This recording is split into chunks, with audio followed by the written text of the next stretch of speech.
다음은 이어서 우리 항공창시자 대한항공협회 허강 회장님께서 인사 한 말씀 겸 특감으로 바로 이어지도록 하겠습니다.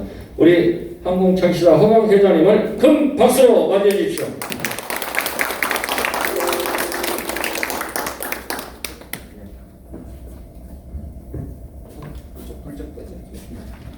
안녕하세요. 반갑습니다. 이게 참 먼 데서들 오셨습니다. 또 대전에서 지난번에 교육도 받으신 분들이 계시는데 뵙는 건 처음 뵙죠? 네. 이 항공이 이제 15년 전에 시작을 했습니다. 2006년도에 시작을 했고요. 일단 나중에 보면 2층에 가보면 혹시 안 가보시 2층에 보면은 우리가 항공의 스토리가 쭉 있어요. 전시장으로 해서 한번 다 둘러보시면 되고요. 나중에 제가 이제 한번 설명을 한번 하든지 이렇게 할게요. 그리고 2009년도에 이제 대한항공협회를 이제 창립을 했고 이제 그러니까 시작한 데 15년 만에 저희가 이제 대한체육회에 이제 올해 가입이 됐습니다. 뭐 대한체육회에 가입해서 체육회에 가입한 사람은 그게 대단한 일이냐 보는데 사실은 엄청나게 대단한 일입니다. 왜냐하면 우리나라 유사일의 첫 번째 일이거든요. 그리고 우리나라에서 만든 스포츠를 그야말로 어르신들 체육, 남들이 제가 어르신 체육할 때 체육회에서는 뭐라고 말했냐면 그 뭐 체육회뿐만이 아니라 문체부에서조차도 이건 어른들은 그냥 운동이라고 했어요. 스포츠라고 인정을 하지 않았습니다. 그리고 스포츠 한다고 지원해달라고 그러면 운동에 무슨 지원하느냐 이렇게 되고 복지부 소관에서 하는 정도로 이렇게 취급을 하지 않았어요. 그 다음에 저희가 어린 학생들 해가지고 또 한다 태권도 어린 학생들 해가지고 이제 인성 프로그램 진행을 하는데 회원들 하니까 그 그룹이 있잖아요. 어린 학생들 그룹 하는 그것도 안 된다는 거예요. 그래서 이제 생활체육이라는 개념들이 없을 때 지금도 잘 생활체육을 많이 활성화가 안 되고 있는데 15년 전에 시작할 때는 아무도 거의 생각을 하지 않을 때예요. 그때 당시에는 사회책이란 말이 나왔을 때고 생활책이란 말이 막 시작되는 단계였었고 우리나라 정책은 모든 것이 엘리트 최 종목으로 시작됐었기 때문에 생활책이라는 개념이 없었습니다. 그리고 올림픽 종목이나 아시안게임 종목이 아니면 대한체육회 명함도 못 내는 그런 상태였고요. 굳이 있다 그러면 이제 정치적인 파워를 줘가지고 이제 게이트볼이 대통령기가 만들어지면서 흡수돼가지고 나중에 이제 가입이 되는 상태가 이렇게 됐었고, 그다음에 대부분 일본에서 들어왔던 뭐 그라운드 골프, 파크 골프 이런 쪽으로 해서 어르신들이 이렇게 진행을 하고 있고요. 그다음에 우리나라 스포츠에서 만들어졌다고 하는 부분들이 이제 전통에서 놀이부터 전통으로 된 민속 놀이는 씨름이 대표적인 부분들이 돼 있고, 뭐 태권도는 이제 1950년도 이렇게 한 70여 년 전부터 해가지고 시작됐죠. 이렇게 해가지고 어떻게 보면은 좀 애매모호한 부분이 있어요. 시작 단계에서. 그래서 어쨌든 간에 우리나라 국기가 태권도고요. 저희는 이제 목표를 태권도를 형님, 그다음에 항공을 아웃 이렇게 해가지고 목표를 세웠고 나중에 우리 지도자 교육 받으신 분들은 다 이해했지만은 이 등급 단계가 태권도하고 똑같습니다. 그렇게 하려고 했던 건 뭐냐면 항공은 한국만 잘났다는 것이 아니라 우리나라 스포츠하고 어울려서 가려고 했던 거예요. 어울리는 스포츠로서. 그리고 공감하고. 그래서 태권도 도장에서도 항공 프로그램을 똑같이 승단 시험 같이 해가면서 올라갈 수 있도록. 왜냐하면 태권도는 두 다리를 쓰는 운동이라면 항공은 양손 집중이 항상 운동으로 두 개를 같이 했을 때 거의 완벽한 프로그램이 되거든요. 그래서 우리 교재도 다 그렇게 만들어져 있어요. 이제 그렇게 이제 오랜 세월을 겪고 어려움도 겪고 또 그 와중에 제가 한 두 번 죽을 뻔도 하고 막 이런 상황으로 해서 지금은 이제 작년까지 4개 시도의 회장이 시도협회가 구성이 돼서 기본 요건이 3개거든요. 인정단체가 4개가 돼서 대한체육회에 들어갔었고 대한체육회에 갔는데도 불구하고 우리가 항공이 사실은 거의 힘든 상태였어요. 왜 그러냐면 항공의 정체성이 부족하다. 이게 무슨 얘기냐면 올림픽 종목이나 아시안게임 종목이 아니기 때문에 그 올림픽이나 아시안게임 종목에 해당되는 것들이 리스트를 가고 참가하는 경력이 있어야 되는 거예요. 그런데 정무잖아요. 없으니까. 제가 만들었는데 국내에서 시작했는데 서류를 보니까 서류를 만들고 놓고 보니까 사실 별로 쓸 게 없어요. 걔들 기준으로 보면 체육회 기준으로 놓고 보면은 쓸 내용이 별로 없는 거예요.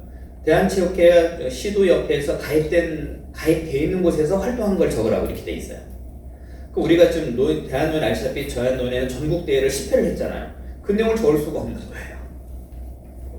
그러니까 그 서류를 나중에 보고 우리 또 아는 교수님이 이렇게 하시면 지금 이건 무조건 탈락인 거예요, 상황이. 그래서 부랴부랴 심사 당일날 새벽 3시까지 자료를 전부 우리가 현재 그냥 그걸 다 무시하고 보충 자료로다가 다 새로 만들었어요. 현재 우리 현황을 그대로 정리해가지고 만들고, 여러분들 가지고 있는 책 있잖아요.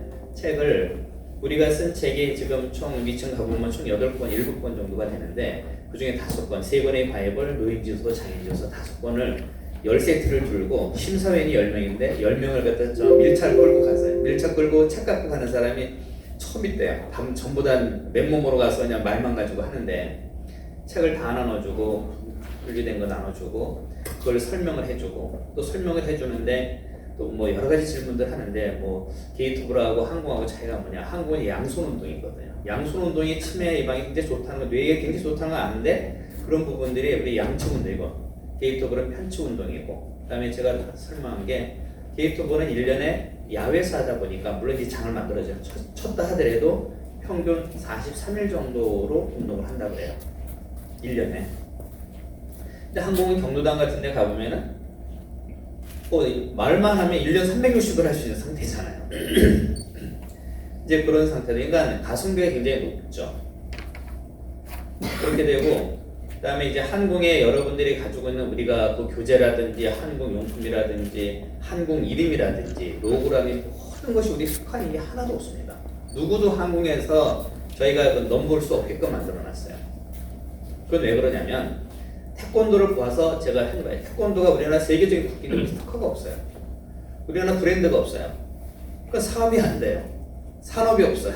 그래서 우리는 용품이나 이런 걸 다 사업하기 위해서 브랜드도 항공이란 브랜드 다 만들어 갔어요. 그게 우리가 항공에 대한 특허가 몇 개나 될 것 같아요? 20개. 48개입니다. 하나의 스포츠가 특허나 저작권이 다 해서 그렇게 가져온 게 지구상에 없어요. 그리고 이 항공이 남다른 건 뭐냐면 제가 있지만 한국에서 보면은 항공 교본이 있고 항공 인성 교육 교본이 있고 항공 패밀리 헬스 프로그램이 있어. 이게 다 달라요.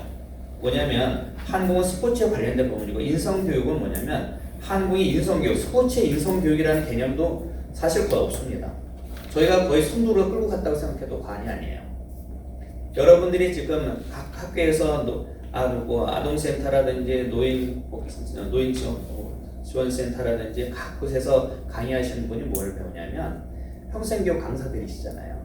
그분들이 아동센터에서 어르신들하고 같이 뭐 하냐면 그게 인성이에요. 왜냐면 한국의 인성이 뭐냐면 여러분들 인성교육 다 받으신 분들 대학 교수님은 다 하고 제가 사실 한국교총회 인성교육 인신련 총연합회 제가 자문위원 하고 있거든요. 근데 인성이라는 말을 갖다 표현이 안 돼요. 인성만 한마디로 설명이 안 되는 거예요. 참 어렵잖아요. 종교별로 다르고 철학별로 다르고 동사에게 다르고 개념이 다른데 근데 앞으로 여러분 인성은 한국의 인성은 딱 한 가지입니다. 서로 좋은 관계예요. 서로 좋은 관계 지내는 할아버지 할머니하고 잘 지내고 아들하고 부부가 잘 지내고 손자하고 엄마 아빠 잘 지내고 또 고부간에 잘 지내고 좋은 관계를 만드는 게 좋은 관계가 한국의 인성이에요. 근데 한국이 그 역할을 해주고 있는 거예요. 그래서 여러분들이 지금 여기 교육받고 있잖아요. 우리가 지금 한국 심판 지도자가 공식적으로 받아진 것이 14,000명입니다. 우리 대한체육회에 가입단체가 그렇게 교육받은 사람이 있나요? 근데 이걸 저희가 체육회에서 지원받아서 한 적이 있나요? 그렇지 않잖아요. 그는 필요해서 자발적으로 만들어져 있습니다. 그렇게 여태껏 끌고 왔던 부분이라서 현재 대한체육회원에 가입했다고 하는 것은 지금 무서운 결과가 나타날 겁니다. 왜 그러냐면 우리가 올림픽 종목이라 그래가지고 뭐 컬링이다 그러면 컬링이 올림픽하고 막 나가는데 선수 해보니까 59명밖에 없어요. 전체 공무인데 저희가 한국에서 지금 우리가 200만에 데이터가 안 나오니까 좀 줄입시다 그러는데 우리가 지금 경동에서 3만 군데 넘는 경동에서 하고 있어요. 그리고 전국 대회를 갖다가 10회대를 하니까 시군구 대회를 다 하잖아요. 1년에 대회가 우리 큰 4,500명 되는 대회가 한 400회 정도 해요. 근데 조그만 지역에서 하는 대회, 동료사 하는 거 이렇게 하다 보면 굉장히 많습니다.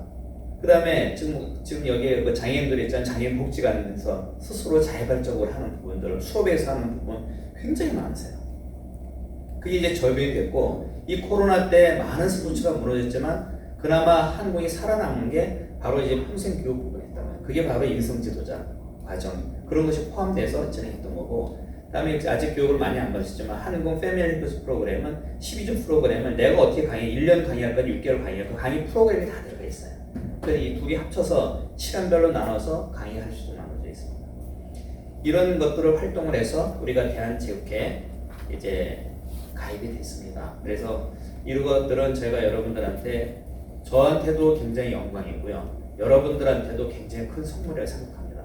일단 우리 거기에서 큰 한으로 박수 한번 줍시다.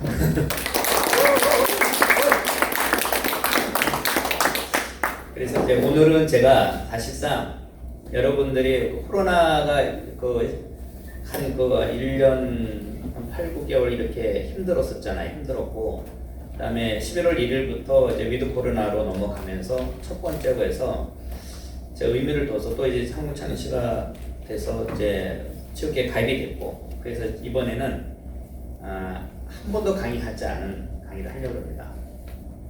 여러분들만의 특혜이기도 한데 예, 이 한국창시의 7대 원동력, 이제 한국창시사로서 우리나라 최초의 스포츠를 만들었을 때 어떤 마인드로, 또 한 가지 이걸 내가 한 거는 제2의 그 스포츠가 또 탄생하거나 또 만들거나 할 때 어떤 마인드를 가져야 되는지, 그 나의 어떤 것들이 그걸 만들게 현재까지 만들어 왔는지를 한번 제가 정리를 했어요. 그래서 얘가 한국창시 실패 원동력이라고 하는 걸 이제 주제로 오늘 강의를 하려고 합니다.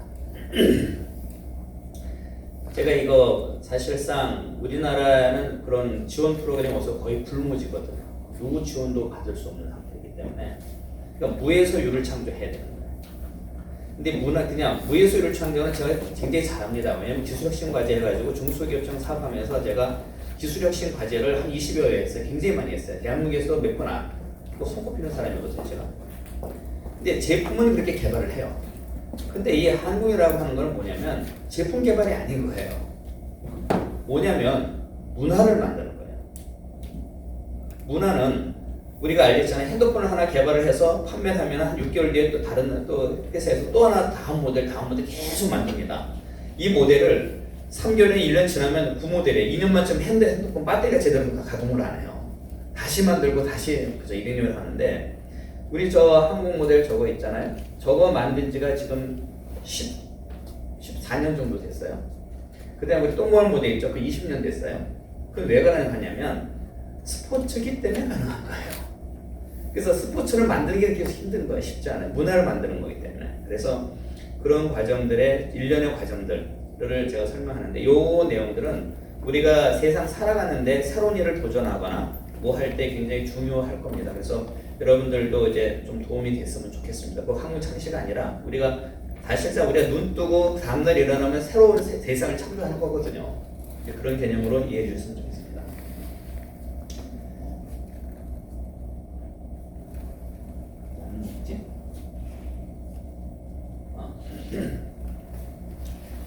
우선은 이제 저희가 맨 처음 했거는 이제 한국이 이제 여러분들이 책에 보는 한국은 제가 자력 스포츠라고 합니다.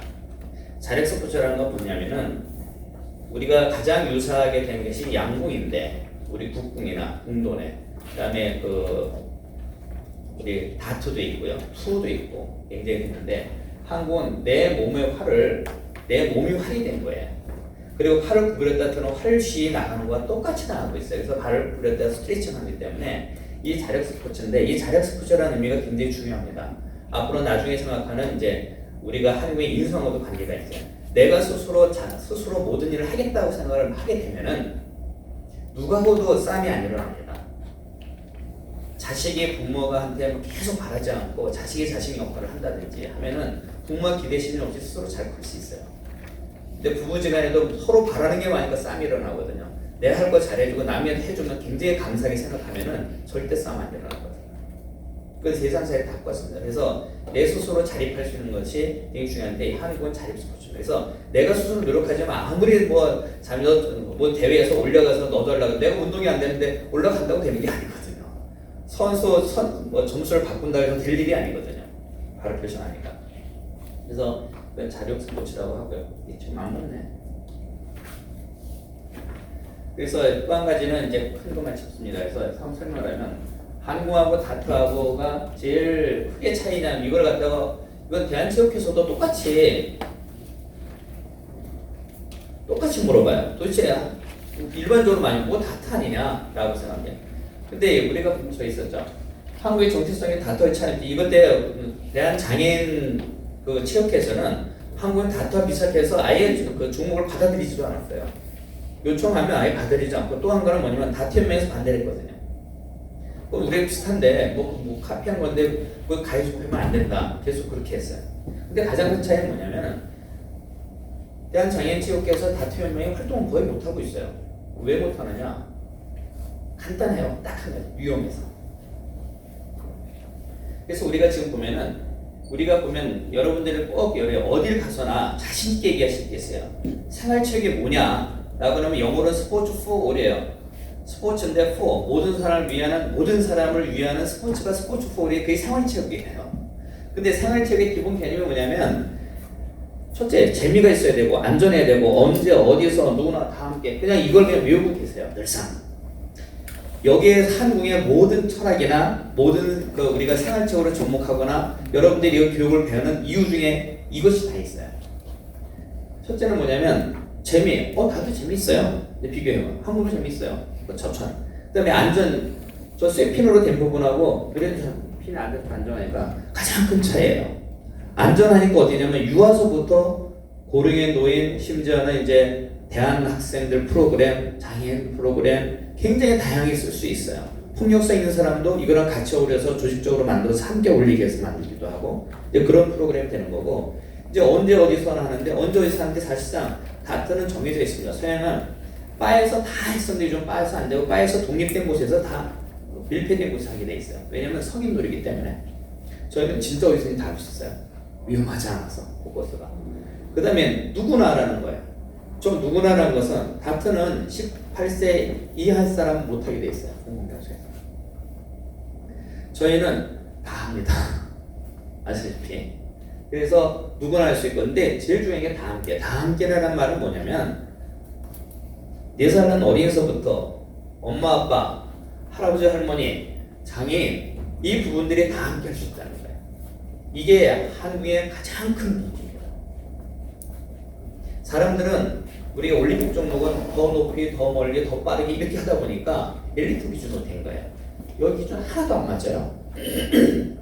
근데 이게 어디서 해당되는 이번에 코로나의 긴 세월 동안에 오랜 세월 동안에 이게 한국이 위력을 발휘합니다.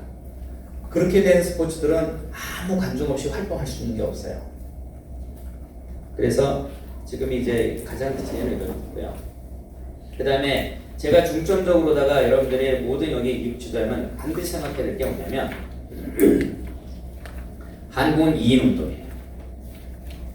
우리가 한 대를 놓고 던지고 쉬고 그다음에 다른 지켜보고 하는 게 아니라 2대를 놓고 실험해 보시면 돼요. 오른발 던지게 하고 왼발 던지게 왼발 또 다른 사람 던지게 하고 막 거기서 뭐 상품을 건다거나 상금을 건다거나 하면은 이 집중력이 엄청난데 우리가 보통 이 한국의 집중력은 일반의 할 때 어떤 10배 일반 운동이 10배 정도 늘어나고 이게 진짜 집중했을 때는 20배까지 늘어나거든요. 저기 사격선수 서경면 회장하시는 분 계세요. 사격도요 얼마나 간단합니까? 손에다 손가락 탁 하면 되는데 집중하고 하면은 그 탁 끝나고 탈전하잖아요. 탁구도 이렇게 잘 치는 사람 보면은 우리 설설 치면은 아무것도 아닌데 선수 둘이만 한 세트만 하고 옷이 다 젖잖아요. 그래서 그건 뭐냐? 집중 때문에. 그 집중력을 향상시키는 거는 반드시 2인 운동이래요. 하나도 되지만 2개에서 비교를 하면은 운동량이 달라져요. 이렇게 둘이 비교해서 한 대 한 대 돌려가지고 한 세트, 우리가 10세트라고 100배, 10번 하라는 거죠. 그거로 운동하게 되면은 진짜 온몸에 땀이 다 납니다. 그렇게 해서 꼭 인식하시면 될 것 같고요. 그리고 이거는 이제 우리가 현재 대회를 보면은 오늘 이거 2급 지도자를 대회하는 것은 뭐냐면 기존에는 상급 지도자를 하고 2급하고 또 이제 뭐 서로 얘기들 하고 하는 정도인데 오늘은 여기 자료들을 굉장히 정성껏 만들었습니다. 그래서 뭘 하냐면 대회 운영에 대한 부분들을 얘기를 할 거예요.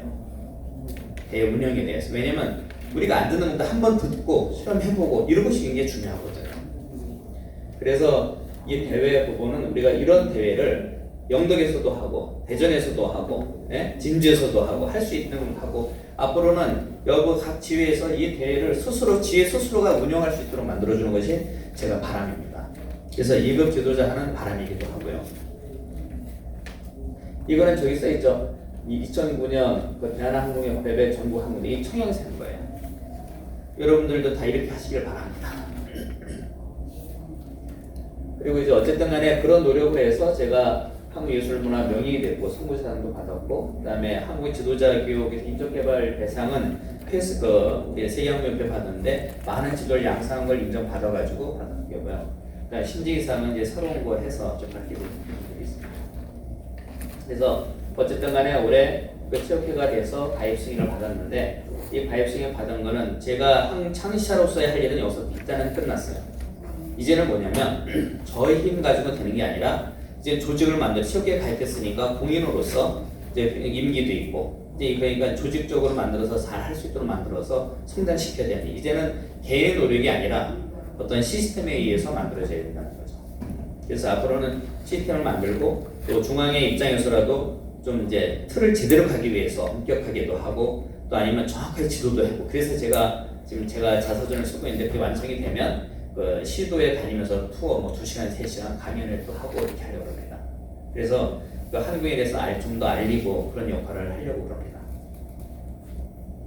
그래서 제가 이제 항공 창시의 7대 원동력이 한데 이거는 제가 이제 살아오면서 항공을 만들면서 어떤 철학을 가지고 어떤 생각을 가지고 있는 것을 온전하게 전달하기 위해서 한번 정리했습니다. 저희가 이 항공을 2006년도에 그때 이제 행사를 갔는데 그 사람이 야 생활척이다 참 이런 게 진짜 생활척인데 그 사람 이제 아시는 분이에요. 저는 생활척을 처음 들어봤어요. 그때 생활척이요. 그랬더니 생활척이래. 그 생활척을 찾아 그때부터 뭐냐면 여기 있잖아 분석을 했어요. 그때부터 분석을 거의 한 1년간 했어요. 소위 내가 인터넷에 검색할 수 있는 모든 부분들은 다 봤고요. 국내에서 그 생활책이나 스포츠에 관련된 책들을 거진 다 봤어요. 이게 우리과가 아니라 뭐 축구, 농구, 배구, 야구, 다트는 또 없더라고요. 여기. 그래가지고 원서를 또 구입해서 또 보고 다 봐가지고 전체를 다 본 거예요. 봤는데 이제 그걸 보고 그다음에 내가 어떤 거 할 거냐라고 하는 부분이죠. 그리고 이제 이걸 하면서 보니까 우리나라에서 보니까 1200개, 1400개 생활체육 종목이 있는데 전세계 유스포츠인데 우리나라에 게 없는 거예요. 우리나라에 게 없어. 그다음에 또 한 가지는 뭐냐면 모든 엘리트 체육은 아까 했지만 더 멀리 더 높이 엘리트 체육으로 가는데 이 소외계층에 대한 부분이 아닌가요? 제가 가면 같은 경우 보면 처음에서 할아버지가 머리가 하얗게 잘생겼어요. 이제 잘생겼어. 머리 하얗게 백발인데 이거 휠체어 앉으시면 이건 뭐냐면 거동이 안 되는 거예요. 여기에 뭐 거기서 자유식 문제 없을 거예요. 우리가 뭘 늦추는 거 있어도 휠체어 타고 그 아들 며느리가 하고 손자들이 같이 와가지고 한국 같이 하는 이 모습을 본 거예요. 근데 거기서 본 게 우리 가족이잖아요. 거기 보면 노인도 있지만 그 휠체어 탄 장애인 분야도 있고 어린이도 있고 부모도 있는 거예요. 그래서 뭐냐면 스포츠 소외계층이 어디냐면은 노인과 장애인 어린이 있잖아요. 소외계층이 그냥 부부예요. 부부끼리 함께하는 스포츠가 거의 없는 거예요. 그 다음에 더더욱 먼저는 패밀리 스포츠는 소외계층의 패밀리 스포츠라고 하는 말 자체는 엘리트 체육이 아닙니다. 근데 굉장히 중요한 얘기잖아요. 온 가족이 함께 할 수 있는 스포츠 없어요. 그래서 서양에서 키덜트 상품이라 해서 어린이하고 어른이 함께 하는 걸 갖다 키덜트 제품이라 해서 놀이기구가 따로 팔아요. 그게 우리는 아직 그런 개념이 좀 부족해요. 그래서 이 부분에 대한 걸 해가지고 내가 보니까 세계선 생활체육 종목도 만들어야 되겠고 그 다음에 내가 이걸 하다 보니까 그 가족이라는 개념들 또 내가 어떤 철학적인 의미를 가져야 되니까 홍익인간이라는 것들도 보게 되고 왜냐면 그 다음에 우리 책에도 나왔지만 계층 간 차별 구별이 없는 것 종교 간, 국가 간 이게 그 차별이 없는 스포츠를 만들겠다는 그런 개념들이 처음부터 이렇게 세워졌어요. 아직 스포츠 만들기 전에 이런 방침을 하는 게 좋겠다라고 생각했던 것이 첫 번째입니다. 그래서 확실한 목표는 뭐냐면 그래 대한민국을 대표하는 세계적인 생활체육을 만들자. 이것이 딱 원이에요. 두 번째는 이걸 했는데 제 이력을 보면 좀 특이하다고 할 수 있어요. 저는요 성동기계공고 공부했고 소위 말해 공돌입니다. 고등학교 때 공돌이를 나서 선반, 밀림 뭐 다 했어요. 뭐 도금 뭐 이런 거 다 해보고 또 나중에 이제 전공이 이제 기계 제도였어요. 제도 설계를 했던 부분이고 대학교는 이런 분들이 기계과를 나왔어요. 근데 기계에서 자격증 제가 6개를 다 땄어요. 뭐 기계과에서 딸 수 있는 건 뭐 건설기계 무슨 기계기사 1, 2급 전부 다 땄거든요. 근데 저는 그게 싫었어요 또. 그래서 기계 쪽으로 갔는데 그 다음에 전자를 간 거예요. 그 전자회사에 가가지고 우리나라 최초의 전자회사 IBM 공장에서 최초의 IBM 공장 설립을 제가 총괄 맡아서 지냈는데 TFT 팀장을 했어요. 28살에. 그래서 그 세계적인 그룹의 이제 그런 경영 방식이라든지 운영 방식을 배웠었고 그 회사가 우리가 지금 여러분들 다 아시 옛날에 카스테로 있잖아. 카스테로 마이마이서부터 시작해서 뭐 현재 DMB, DAB 로봇 그다음에 카엠포 빵빵 되는 거 홈쇼트 앰플리파이어 저희가 다 했던 거고 라스베가스에서 제가 2번의 이노베이션상을 제가 받았어요. 그러니까 이제 뭐냐면 굉장히 다양한 경험을 했었던 부분인데 이 항공학연등도 뭐냐면 그 당시 제가 DMB하고 로봇을 하고 있었거든요. 그래서 야 우리 회사가 옛날 3IP였는데 U 아이디어 파워라 해서 U 엑셀런트 아이디어 그다음에 이제 U 프로덕트 이게 새로운 제품을 만드는 걸로 해가지고 U 아이디어 파워라는 브랜드가 있었어요. 그러다 보니까 새로운 제품을 만들게 된 것이 다트인데 다트 그 당시에 많이 유행했을 당시에요. 그래가지고 너무 위험한 거예요. 꽂히는 그림도 있고 그래서 참 안전한 걸 만들자 그래가지고 이게 안전하게 만드는 그 프로그램들을 만들어서 개발을 한 거죠. 그게. 이제 그래서 지금 했던 거는 뭐냐면 내가 스포츠를 만드는데 뭘 만드냐? 그래서 내가 그동안 해왔던 경험들하고 스포츠하고 그다음에 내가 아까 원세였던 우리나라 생활체육이라고 하는 부분들 어떤 철학 그걸 갖다가 이제 융합을 해서 만들기 시작합니다. 그 융합의 기준이 뭐였었냐면 아까 말했잖아요. 재미있고 안전하고 언제 어디서 누구나 다 함께 리스트를 쫙 뽑고 거기에 하나하나 우리나라 스포츠가 어떻게 냐면 특허가 없었어요. 다 외국에서 들어왔기 때문에 우리나라 특허가 없는 거예요. 그러니까 우리나라에서 만든 유통밖에 안 한 거예요. 근데 한국도 저희한테 이건 우리한테 특허가 있어 하지마 그랬더니 웃기네 이렇게 한 거예요. 근데 결국 했어요. 해가지고 제가 소송해가지고 특허 만들어 다 보내가지고 소송에 다 이겼어요. 그래서 전량 그 사람들이 했던 그 상품에 대해서 이익분 전부 다 받았고요. 나머지 폐기시켰고요. 그 이후로 저희한테 대드는 사람이 없었어요. 왜냐면 정부 기관하고 싸워서 저희가 이겼거든요. 그래서 우리 항공이 끌고 있었던 부분이고 또 그래야 여기 우리가 항공 하시는 분들이 또 여러 가지로 활동하시는데 도움이 될 수가 있거든요. 그래서 제가 한 거는 특허, 다음에 이제 항공이 이제 미래로 갈 때 하는 부분들은 우리가 더 이제 좀 더 이제 체육회 대표가 나갔으니까 이제 브랜드 마케팅을 할 겁니다. 그래서 우리가 협회라든 데에서 권한을 주고 이렇게 할 수 있는 부분들이 점차로 늘어나게끔 할 수 있도록 하는데 우리가 제일 부러운 게 나이키 같은 거 나이키가 뭐 있어요? 마크 하나 가지고 다 하잖아요. 자기네 공장 없어요. 다 저기가 마크 하나 붙이는 거니까. 우리도 그렇게 하고 싶어요. 그래서 이 상표, 그다음에 책이라는 거는 이제 저작권이라 그러면 나한테 다 무분별하게 뭐 카피해서 만드는 것은 그건 제가 다 단둘이 할 겁니다. 근데 예를 들어서 우리가 이제 그 저작권이나 이런 부분들에 대해서는 우리가 지도료를 받고 교육을 받고 하는 사람을 받았잖아요. 받아서 활용하는 거 뭐라고 할 수 없어요. 근데 그걸로다가 자기가 사업에서 자신 뭐 한국을 자신 발급을 한다는 이거는 전 절대 할 수가 없죠. 자기가 활용하는 게 괜찮아요. 근데 그걸 갖다 다시 사업으로 연결시키는 것들은 그런 측면에 사업을 하려고 그러면 저희가 허락을 받거나 할 수 있도록 해야 되겠죠. 우리가 보면은 저 라이센스 있잖아요. 요즘 뭐 폰트 하나도 보니까 뭐 걸리면 뭐 260만 돈 내고 하더라고요. 그렇게 했듯이 저희도 막 그렇게 가능할 겁니다. 그리고 이제 항공이 이제 다른 영역인데 여태껏 다 스포츠로만 생각했어요. 여태껏 과거에 우리나라가 체육계가 굉장히 힘든 게 뭐냐면은 체육하는 사람이 메달 금메달 따면은 그 사람이 특혜를 받아서 대학교를 가고 대학원을 가고 교수를 하고 그래요. 그러니까 체육하는 사람 쭉 해서 하다 보니까 이 정책이나 주변 상황을 잘 모르시는 거예요. 그러니까 시대가 막 변화하고 있는데 주변에 연관이 안 돼. 그래가지고 뭐냐면 만약에 체육하는 사람이 어떤 인문학을 지식을 갖췄다든지 문학을 하는 사람이 체육을 했다든지 하게 되면은 그렇지 않았었는데 단적인 의견가 뭐냐면 인성교육진흥법 안에 체육이 없습니다. 없어요. 그다음에 보건학회에서는 자기가 건강에 관련된 걸 하고 운동을 갖다 처방하고 하지만은 체육을 할 수 있는 게 하나도 없어요. 그러니까 자기 바깥을 자기가 아무것도 한 게 없는 거예요. 제가 지금 생각했던 건 뭐냐면 이 한궁을 지금 이제 그 당시에 보면 이제 미래 사회는 어떻게냐면 학교가 없어진다는 거예요. 평생교육 인터넷에서 배우고 묵후 배우고 뭐 다 배우고 인터넷에서 다 배워서 이렇게 하는 시스템이 바뀌어지는데 이제는 이제 평생 교육을 하고 평생 교육 막 발족하고 해요. 그래서 저희가 했던 것이 뭐냐면 그때 인실련에서 인성교육에 대한 부분들도 이제 제가 거의 참여해서 인성교육이 막 인성교육 진흥법이 나오니까 어떻게 됐었냐면 인성교육을 가르치는 사람이 자격증을 만들고 발급을 해주고 시험을 보니까 인성교육을 해주는 또 학원이 만들어졌어요. 그 학원이 있다 보니까 어떻게 되냐면 그거를 또 배워야 되잖아요. 그러니까 지금 나중에 문제가 된 게 뭐냐면 인성교육을 해서 100점 맞으면 인성이 좋아지나 이런 문제가 나온다고. 공부 잘하는 사람은 다 100점 맞아요. 너무 쉬우니까.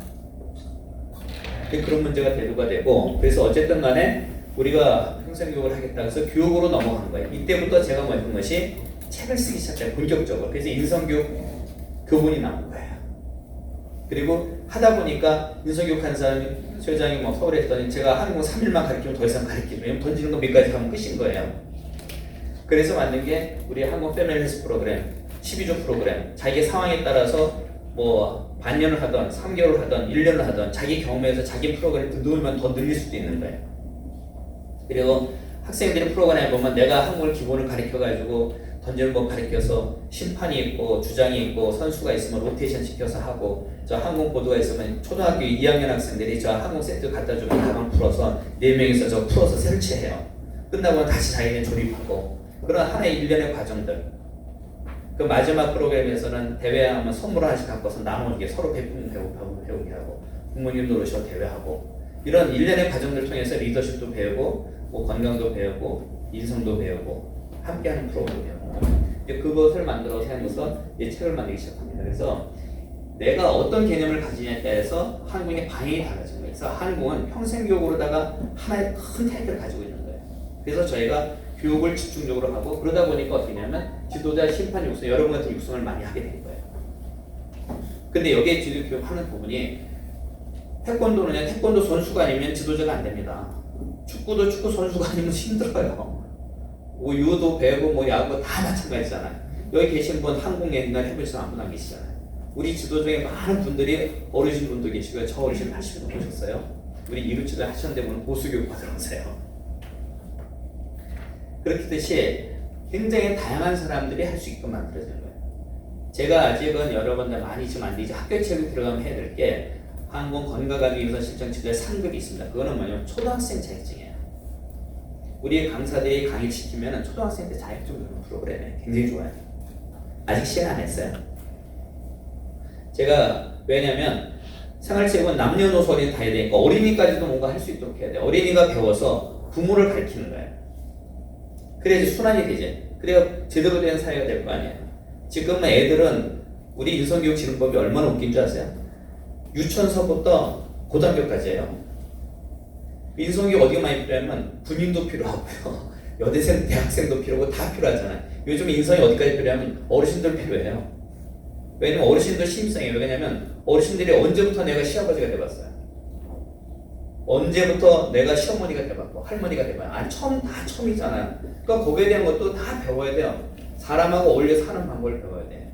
한국을 통해서 함께 노는 것부터 배우시면 됩니다. 그래서 이 교육이라는 것은 굉장히 중요하다. 그래서 평생 교육이라는 카테고리를 포커스를 잡아서 책 쓰고 글 쓰고 리서치를 많이 하겠다. 그리고 이제 그 한궁을 저희는 이제 어머님이 계세요. 이제 돌아가셨어요. 이제 92세로 돌아가셨는데 한국을 만들어 집안에서 딱 놓고 보니까 애들하고 같이 놀고 편 나눠서 이제 돈 따먹게 하고 청소시키고 막 그래야죠. 왜냐면 저도 청소하기 싫으니까 이겨야지 청소시키니까. 근데 그런 과정에서 우리 어머니 딱 한마디, 야 우리 집에 웃음꽃이 피네. 우리 집 웃음꽃이 피네. 그거 굉장히 중요한 말이에요. 저 그 말에 아주 충격을 딱 먹고 그 다음부터 전 액션이 빠릅니다. 그 다음부터 그 우리 항공 보도의 이름을 제목을 패밀리 스포츠 이렇게 바꿨어요. 패밀리 스포츠 아예 박스를 패밀리 스포츠로 해놨어요. 아예. 그게 뭐냐면 항공은 사랑이라고 그때부터 계속 강조하고 있습니다. 그래서 나중에 이제 우리 항공 체인지 운동에 보면은 체인지 운동의 첫 번째는 최인지, 최는 내 자신의 것, 자기 사랑, 이는 가족 사랑, 지는 이웃 사랑이에요.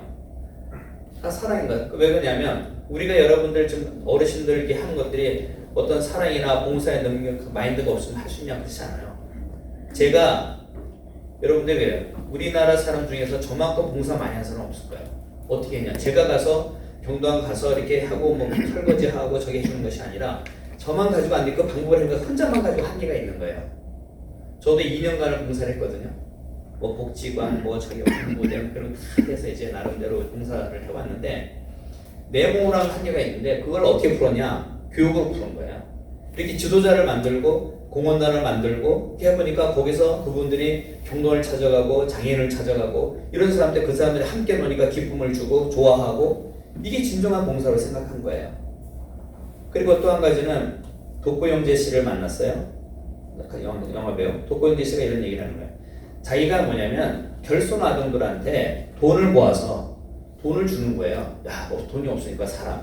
근데 걔네들이 고맙단 말 한마디도 안 한다는 거예요. 왜 그러냐? 니들끼리 돈 모아서 자기하고 사진 찍고 자랑질하려고 주는 내가 왜 고맙다고 해야 되냐 이렇게 되는 겁니다. 그래서 3년 만에 드롭했대요. 너무나 재미없어서. 근데 우리는 많은 사람들이 했던 것이 뭐냐면 그들이 원했던 건 뭐냐면 같이 놀아주고 함께 해주는 거였어요.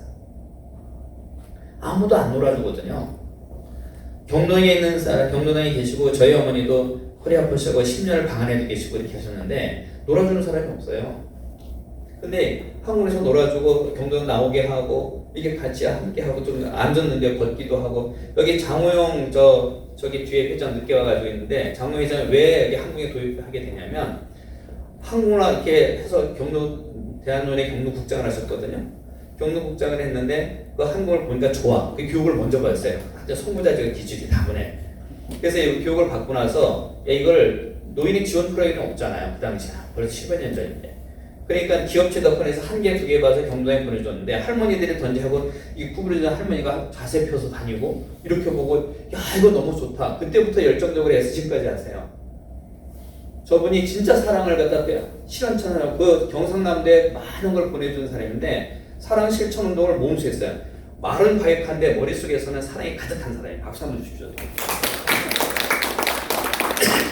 우리 경상남도 이제 그 경상남도 대한체육회 가입됐어요. 그 정식 체육회. 우리 지도자가 부터 시작해서 또 쭉 해서 경상남도의 회장까지 해서 지금 많은 일을 하고 계십니다. 그래서 뜻이 뭐냐면 한국은 사랑이다. 이런 마음. 그래서 한국을 가지고 어떤 사람들은 딱 접근할 때 이렇게 얘기해요.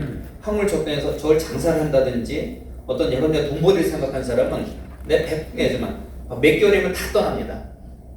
근데 한국을 야 이런 내가 공사를 해보니까 너무 좋아. 내 영역이 넓어지는 거예요.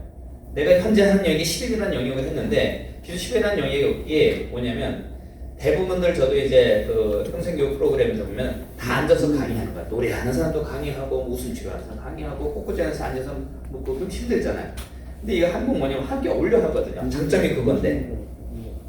그러니까 한국을 가지고 해보니까 자기 영역이 넓혀지는 거예요. 그리고 내가 보면 저 강사 하면 참 재밌어. 그러니까 그 사람 또 하게 되고 또 하게 이런 식으로 해가지고 퍼져나가기 시작하는 거거든. 그걸 이제 깨달은 분들은 한국을 굉장히 잘하세요. 한국에 재밌는 게 뭐냐 남성도 있지만요 여성 회장님들도 굉장히 잘하세요. 왜 그러냐면 베이직을 뭐냐면 사업으로 베이직을 가는 게 아니라 봉사를 베이직으로 가르기 때문에 그래요. 근데 거기서 이제 뭐냐면 체육이라는 단점 대회 운영하고 지금 미국처럼 해가지고 대회 운영 능력까지 갖춘다 그러면 최고죠.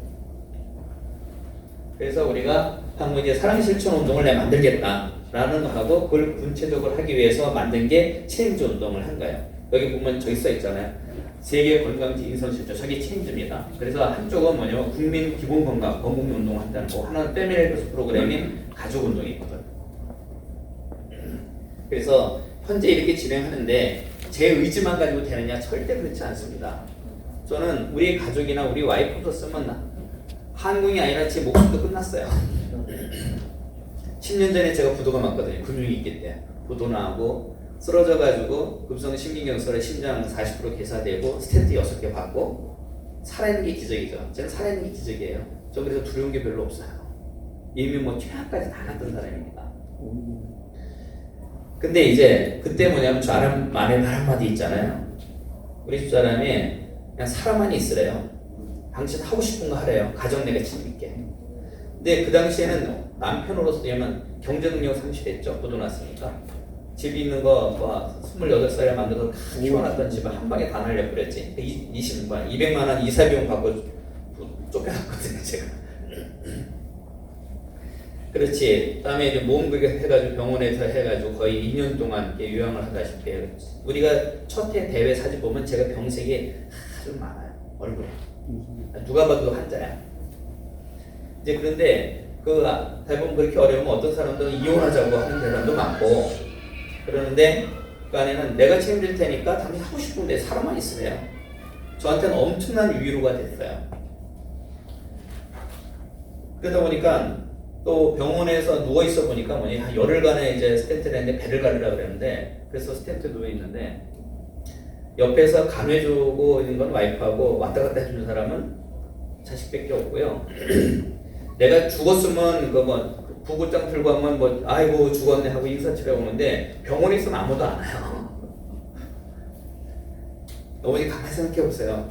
여러분 주변에 내가 아팠을 때 내 병원에서 챙겨주고 대수변 받아줄 수 있는 사람이 누군가? 그 사람한테 제일 잘하세요. 그게 첫 번째입니다. 그거 안 하면 말짱꽝입니다. 저는 그거 별로 안 했어요. 왜냐면 옛날에는 그런 생각 안 하고 내가 돈 벌면 행복해 줄게 이런 얘기 했거든요. 사업을 했으니까. 근데 다 사기예요. 그래서 그렇게 하다 보니까 뭐가 되냐면 아내나 가족에 대한 사명감 같은 게 생기고 오기도 생기고 미안하고 또 그렇게 나오다 보니까 그때부터 제가 생전하지 않던 설거지를 하기 시작합니다. 매일 아침 설거지 상당히 찹니다. 그래서 내 삶의 의미가 가족이다라는 말을 했어요.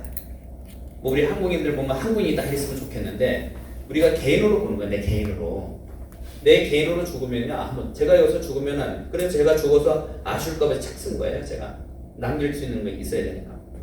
전 그래 이 책기에 제가 쓴 것이 뭐냐면 그게 제 유언서예요.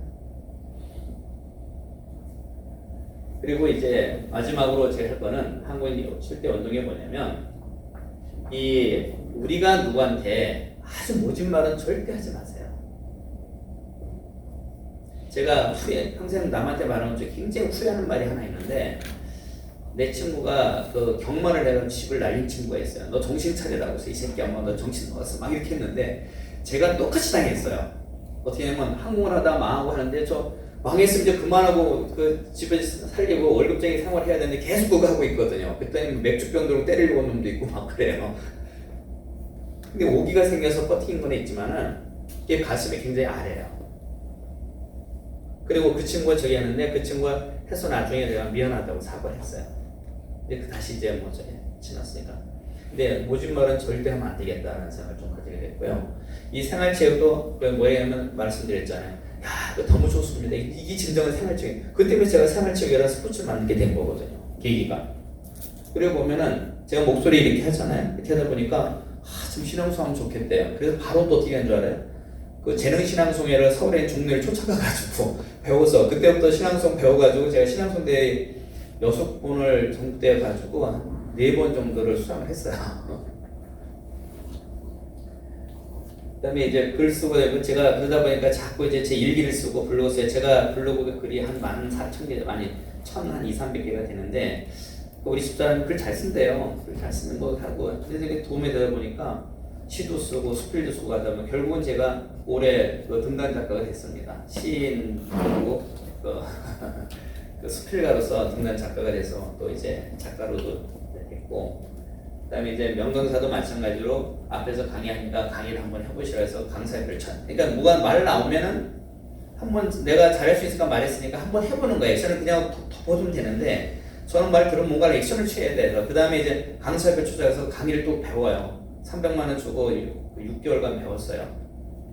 이화여대. 그래서 제가 이화여대 나온 남자입니다. 여대 나온 남자예요.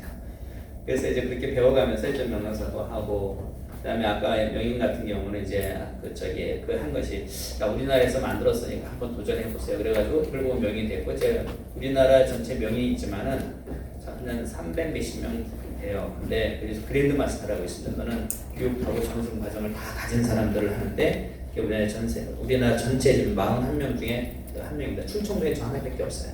그래서 이제 나름대로 역할을 해왔습니다. 근데 지금 제가 7가지 연동력에 대한 부분들이 있는데 이 부분들을 제가 항공에 그걸 다 녹여놓은 거예요. 그래서 뭐냐면 우리가 이 말 한마디라는 거 이제 우리가 보시에어의 연동사라고 해가지고 남한테 좋은 말하고 베풀고 좋은 관계 맺는 건데 베풀고 좋은 말 해주고 그 사람과 이해를 해서 함께하고 그다음에 생각 같이 하고 이런 내용들이 다 남한 관계되는 거예요. 그래서 항공을 하시는 분들은 좀 이제 첫 번째 잘 웃었으면 좋겠습니다. 제가 돈 안 들이고 사람 기분이 제일 좋게 하는 것이 잘 웃는 거거든요. 그래서 뭐 미소를 주신 분들은 하고 안 되면 거울 보고 웃으세요. 옛날에 제가 독사했어요. 눈이 하도 무서워가지고. 근데 얼굴 보고 맨날 웃고 하는 분들이 있었고요. 그래서 제가 이제 마지막으로다가 한국의 꿈은 뭐냐면 우리나라에 보면은 한복, 한식, 한옥, 한글, 한지, 한어 이걸 6대 문화라고 그래요. 우리나라에. 우리가 국토칠성에서 하나가 빠졌는데 그래서 한국을 넣어서 한국에다 이 비벼가지고 전주 비빔밥처럼 비벼가지고 하나의 문화로 만들고 이것을 K문화, 우리나라 문화로 해서 해외에 나가면 이게 다 한국 건데 왜냐면 다른 문화는 정적인 거예요. 음악도 활동적이지만 대부분이 판소리 이렇게 해서 들으면 앉아서 들어야 되잖아요. 근데 활동하는 게 한국이니까 활동하는 사람이 한국의 장점이 뭐냐면 사람들을 많이 모이게 하는 장점이 있어요. 그리고 남녀노소가 함께 할 수 있는 장점이 있어요. 이제 그렇게 해서 이걸 묶어서 우리나라 문화를 만들어서 세계에 나가는 것이 저희 마지막 꿈입니다. 제가 오늘 이제 하면서 그 한국에 대한 내용, 협회에 등록했네요. 그다음에 한국 7대 문화에 대한 것들은 물론 이 강의는 그 강의 지도자 과정을 좀 벗어날 수 있을지 모르지만 이 먼 길 오셨으니까 또 그런 이번에 체육회 가입된 근거로 해서 제 말씀 드렸습니다. 오늘 감사합니다. 네. 자, 인사말과 그 특강을 아주 짧게 해주셨는데 다시 한번 큰 박수 부탁드리겠습니다. 자, 다음은